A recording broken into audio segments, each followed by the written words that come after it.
into Austin now, live from the Fox 7 Austin newsroom on this Tuesday. As I mentioned yesterday, if you're just joining us today, we've got some new visual elements. We've got some new things we can do here. So we're still figuring it out as we go, but it certainly makes the show a little more interesting, and we can interact more with the content that we've been talking about rather than me just sitting here and blabbing about something you can't see. So we've got some stories to cover here off the top. Obviously, we are less than 10 days from Christmas. I know a lot of people are going out and looking at Christmas tree lights. They are going around neighborhoods, doing a lot of fun things with their families this month, of course. For some people, I mean, this is the best time of the year, right? Between Thanksgiving, Christmas, getting ready for all of this. But something took place on Friday, and it was something that was actually caught on camera. And our very own reporter, Marco Bittenell, did this story yesterday. I didn't really want to give away the video too much last night in our show, but we will talk about it today. So essentially, I'm sure many of you out there have gone to the Trail of Lights over there in Silkwood Park, and so many people going there to have a good time. Now, this incident takes place with a woman buying a hot dog. Okay, so we're going to show you this video, and I'm going to bring it up, and hopefully you can hear everything that this guy is saying. You're about to see a guy in a golf cart, and you're about to see a family buying hot dogs from one of those street vendors. Okay, so I'm going to bring this up, and you guys will be able to see this. Cooked it, man. You got no bathroom. You got nowhere to wash your hands. ¿Cuánto? ¿Qué dijo? Gross. Que no tienes permiso. Que... Anybody want a illegal cartel hot dog? All right, so if you can't hear him there, he is telling this family that's buying what I would call it a street meat, if you will, that you've got no bathrooms, nowhere to wash your hands. It's gross. He then finishes that by saying, you guys can get an illegal cartel hot dog. He says this to this family here, and of course, they're laughing at him throughout all of this. Okay, so I'm going to continue to play. He said, anyone want an illegal cartel hot dog?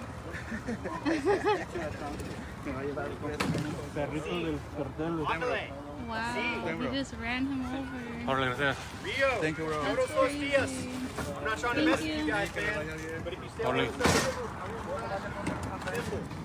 Todos los días. That's crazy. Mom, you don't want to eat. Okay, so then he appears to be so upset with these people selling the hot dogs there at this Trail of Lights that he then takes his golf cart and he actually presses up against one of those vendors right there. Doesn't completely knock it over, but he does run into him. That guy eventually moves. The woman that was shooting this video, she continues to go on about it. He then looks at her and says, "You don't want to eat that. You don't know how long ago they made it." Okay, so that's where we're at with this now. I'll finish off the rest of the Eat that, I promise. You don't know how many days ago they cooked that. Sorry, man. You're Mexican, man. I get it. It's a Mexican thing. You won't understand. I'm a Mexican, bro. I'm Mexican. You won't understand. So I don't know if you can hear him there, but the guy who is leaving with we believe his wife and their kids, they're walking away from that street vendor that they just bought a hot dog with. And then he says, "I'm Mexican, you wouldn't understand. It's a Mexican thing, right? Me buying this hot dog." And the guy in the golf cart who was so upset about them being there says, "I'm Texican, bro." I don't know if I've heard that one before, but Marco obviously covering this story. We're trying to get some different angles with this, and so yesterday that video drew a lot of attention, of course, and then we heard from Austin City Councilman Zoe Kadri. He released a statement on the incident, and I'll keep playing that video for you guys in the background, but I'll just go over the statement of what Councilmember Kadri had to say. He says, "The Trail of Lights is meant to be a joyful, welcoming experience for everyone and should never be a place for hate, racism, or unsafe behavior. The conduct shown in this video is deeply concerning and does not reflect Austin's values. Everyone deserves to feel safe and respected in our public spaces, and we expect appropriate review and accountability." So when talking about accountability, the guy you see in the golf cart right there, he was eventually fired by the Trail of Lights Foundation. They were alerted of the incident that occurred the previous evening. They said it was immediately reviewed, and within hours it was concluded that the individual involved was a seasonal employee, and he was swiftly relieved of all duties and is no longer affiliated with the Trail of Lights Foundation. So a really interesting story there out of the Trail of Lights, and of course we thank that woman for providing that video for us. And then Marco also went and talked to some people around just to see their thoughts on it. One person said, this is from Jordan Shelton, "It feels like Bronx, Philly, New York style of doing things, but that's not Texas. That's all I can say." I kind of get what he's saying, I guess, or she's saying. What they're saying there. If you've never done that, I will admit I have done that. And it was after, if you go to a Dodger game or you go to a Laker game, there are a ton of street vendors after those games, and I've always referred to it as street meat. So some people advise you not to eat that stuff because you don't exactly know where it's coming from, and it's not in a restaurant, it's not something that's monitored. But this gentleman here saying, "I'm Texican bro," was eventually fired by the company, the Trail of Lights Foundation. We have another interesting video that I wanted to show you guys, and this has to do with a story that our very own reporter Jenna King is doing tonight regarding a tattoo shop, okay? And so this company here, it's Studio Inc. ATX. They had to deal with something right before this Christmas holiday that nobody wants to deal with. So I'm going to pull this up.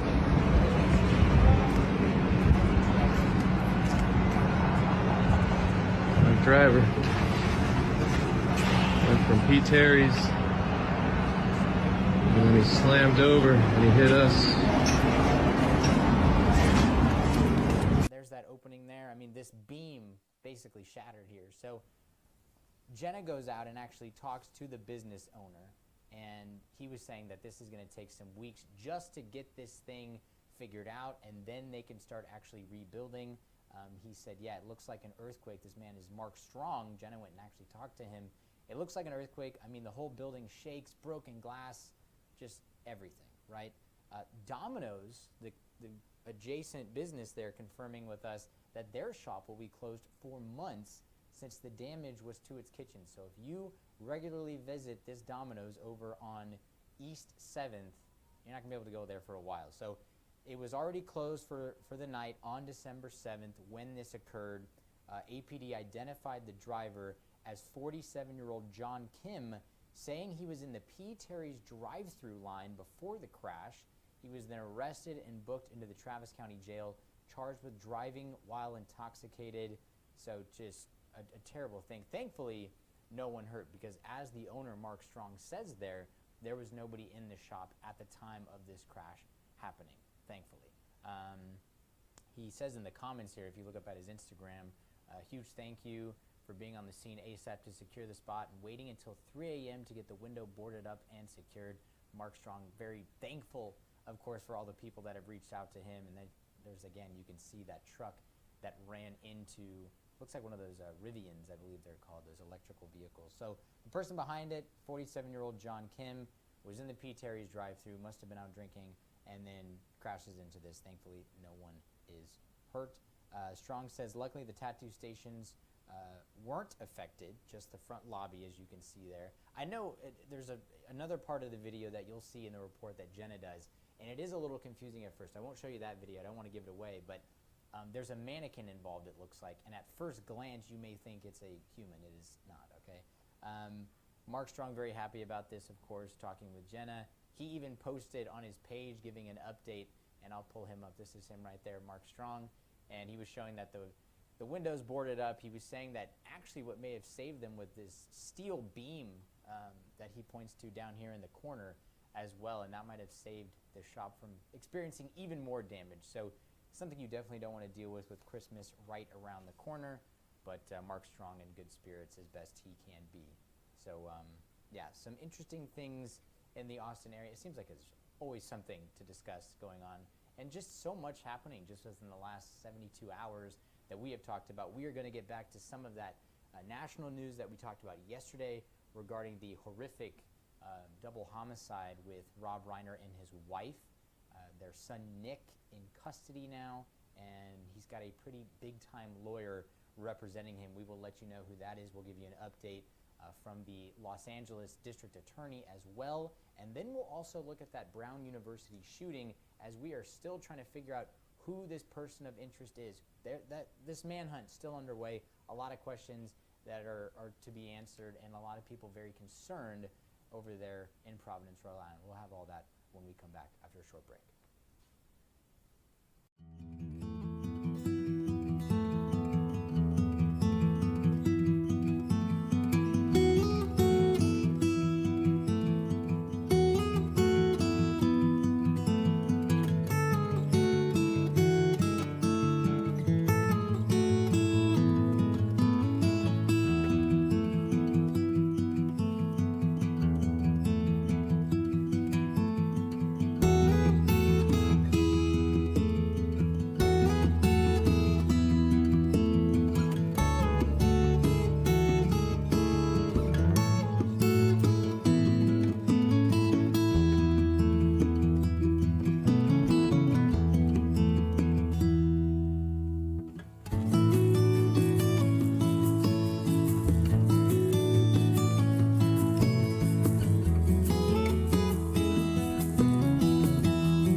Welcome back to Austin Now, live from the Fox 7 Austin newsroom. You can be watching us on your Fox local app.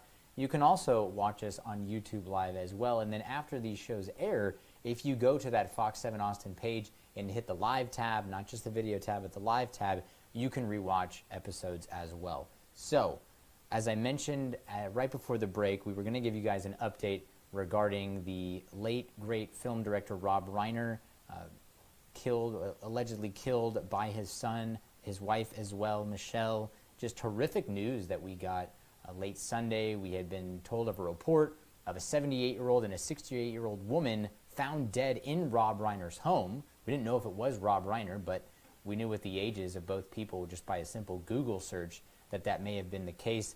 That was then confirmed. TMZ has come out and even said earlier today on their social media page that they believe, based on a source, that their throats were slit.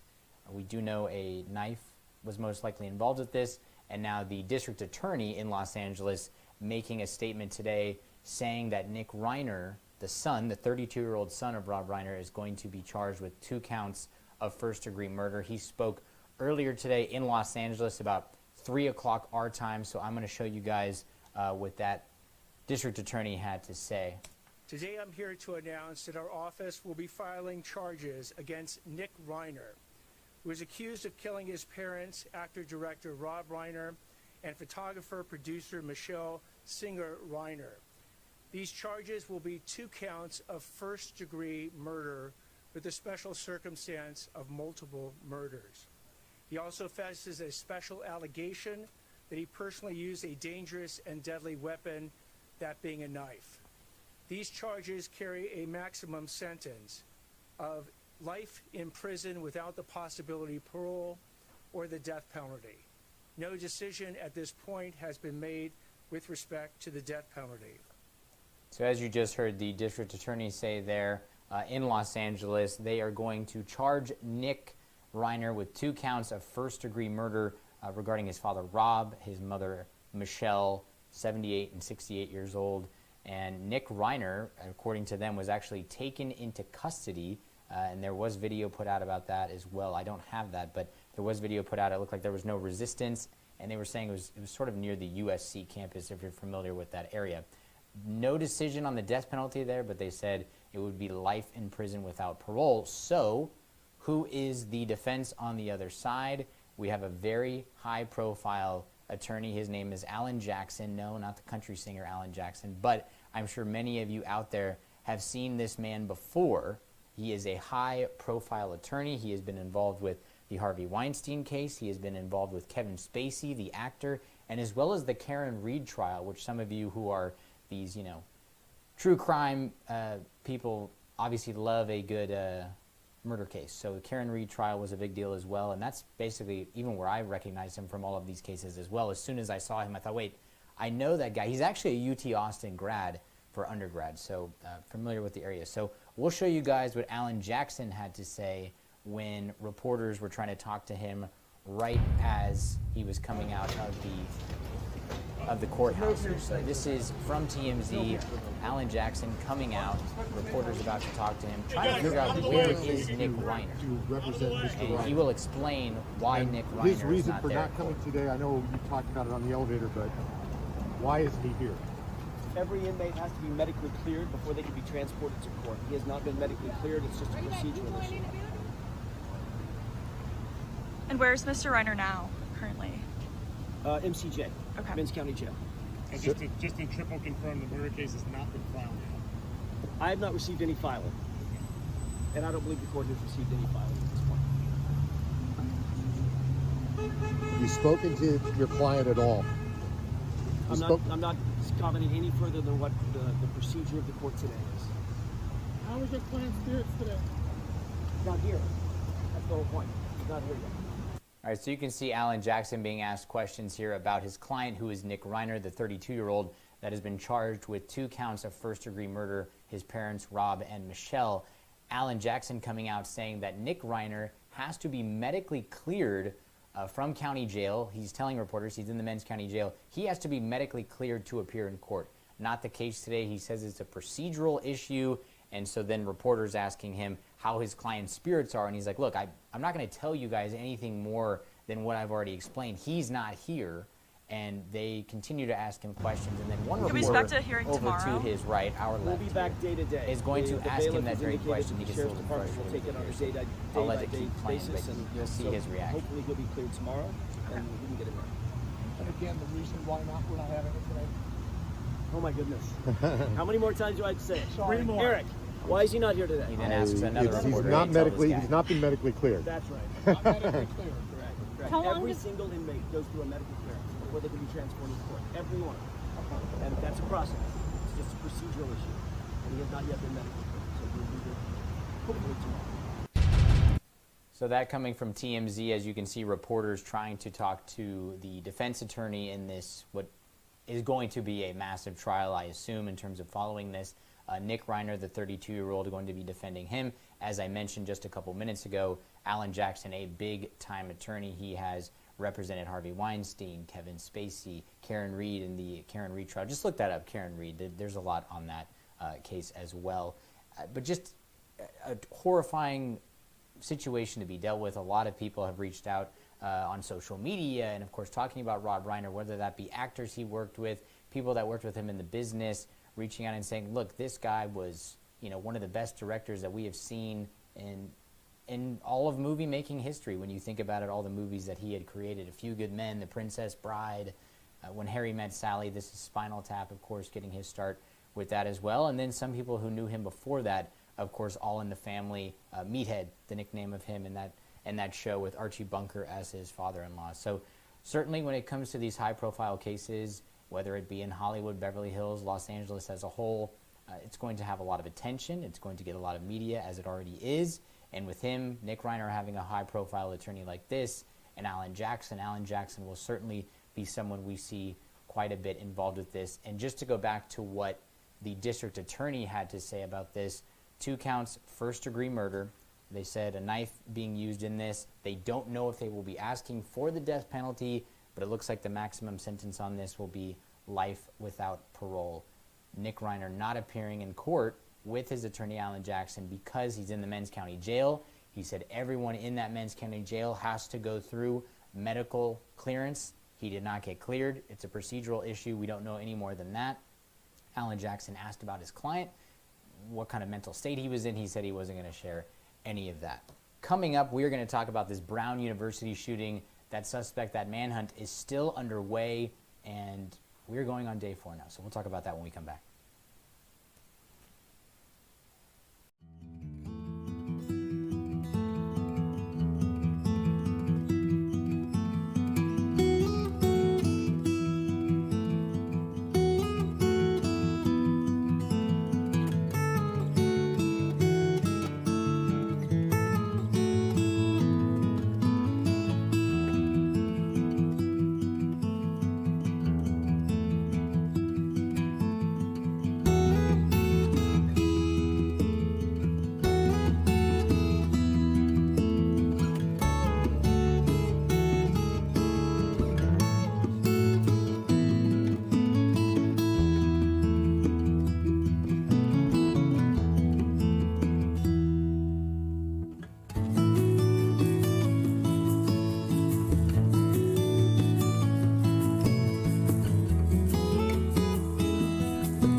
Welcome back to Austin Now, live from the Fox 7 Austin newsroom. Hopefully you're joining us on the Fox Local app or on YouTube Live. I know, right? A lot of you out there, I know you watch YouTube, and so you can check us out just by going to that live tab on the Fox 7 Austin YouTube page. Final segment of the show tonight. I know we've covered a lot of ground. I know you've probably been more pleased with the visual elements here. It certainly makes my job a little bit easier, so that's good. But I wanted to turn our attention to the Brown University shooting that happened over the weekend. Of course, we brought you that news as soon as it was coming out. We were getting wind of numbers in terms of people injured, people that were killed. As of now, it stands at 2 people were killed, a man and a woman, students on campus there, and 9 others injured. We do know that 1 person was released from the hospital, as reported by Fox News about an hour or 2 ago, from what I remember. But a lot of those people are still fighting for those lives in the hospital. Providence PD has released new footage, what looks to be security cameras from homes, and they are canvassing areas. And I know there were some videos out there earlier that showed FBI canvassing through snow, and a lot of people were making fun of it. So we don't know all the details. We're not there. But what I can tell you is they have held press conferences to give us updates. So I'm going to show you guys new imaging from the Providence PD. This is directly from them. And they have zoomed in on this person of interest, okay? And you can see them right here. Now, this footage, this person of interest, was taken actually, if you notice up in the left-hand corner there, it says 12/13/25, Saturday at 1400 hours, 2 o'clock. And so what you've got here is footage of this person, and they're going to keep showing us different angles of all this. And so from our understanding, this person was this footage was taken 2 hours before they opened fire inside of that engineering building at the campus. Here's another angle of this now, as you can see right there in that upper left-hand corner, 2:08 p.m., hands behind their back. We're not quite sure what they're doing, but Providence PD releasing this, asking for any type of information. It looks like the person was, canvassing the area, monitoring the area. They're not quite sure. There's some better angles. This perhaps the best angle in terms of this person's, gait as they're walking.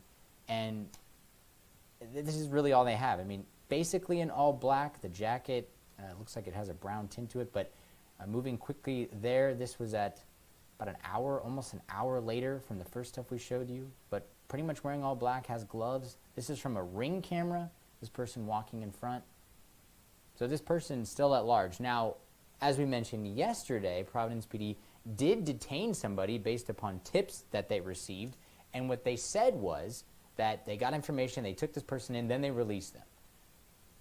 The Providence PD and the FBI has been under a lot of fire during all of this, of course, and I think so much of it because there are cameras everywhere. Everybody has a smartphone. You would think at this point that they would have this person in custody, because in many of these instances, these mass shooters are either, neutralized on site by law enforcement, they take their own life, or they're discovered just because of things like this. As we saw with the Charlie Kirk assassination, just how quickly that person was taken into custody as well. So here are the different angles. Here's that person of interest. They have enhanced the imaging. They've zoomed in on it, but they have been met with a lot of criticism. So I want to play you something that we, Fox showed on Live Now, our 24/7 streaming channel, and this is from the Rhode Island Attorney General. And the reason I want to show you this is that there was a lot of rumors being spread, specifically on X, Twitter, what have you, about a student at Brown that they believe could be involved in this. And so they start looking up this student's work on the Brown University website, and it looks as though the university has scrubbed a lot of their work. This was a student set to graduate in 2027, and by all accounts, a Palestinian student that was from Lebanon, and people saying that all of their articles or any of their work had been scrubbed from the website. So I will show you what name. And I know the Attorney name General that has you're to say. asking about because a member of the media asked me about it. I am familiar with it. I wasn't familiar with it when the media member asked me about it. I think it was either CBS or NBC. I asked my team about it. I think this is an area where caution is really necessary.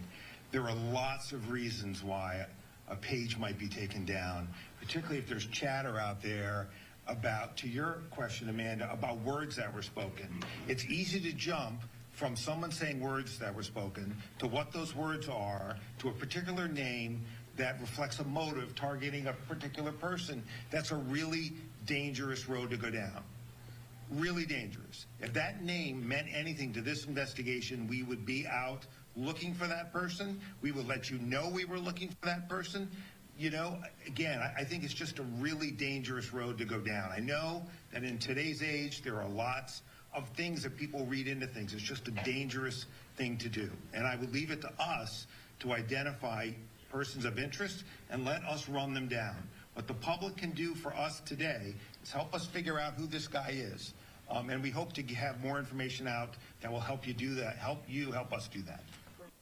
As you heard there, the Attorney General for Rhode Island basically coming out and saying, look, we've gotten wind of this rumor that's been spreading online, whether that be Reddit, whether that be Twitter. I won't say the person's names. That the university has already explained that this is concerns about doxing people, and because of what this student was studying, some people were taking into account, well, the girl that was killed on campus was the leader of the college Republicans on campus. This person was pro-Palestinian. This person felt a certain way politically based upon the articles they had written, and so people were trying to put two and two together. And as you hear from the AG, they're saying, hey, just let us do our job and let us try and figure out who this person is.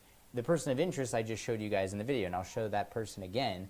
This is the person they are referring to. They don't believe this person is the student of Brown, where there was some stuff taken off the university's website. Now, the president of the university was asked about this, and she said, I'm not sure what you're talking about. This is the first I'm hearing of it. So we're going to continue to hear more and more rumors because we don't have an idea of who this person is just yet, and people are continuing to search. They're going to keep releasing videos, I imagine.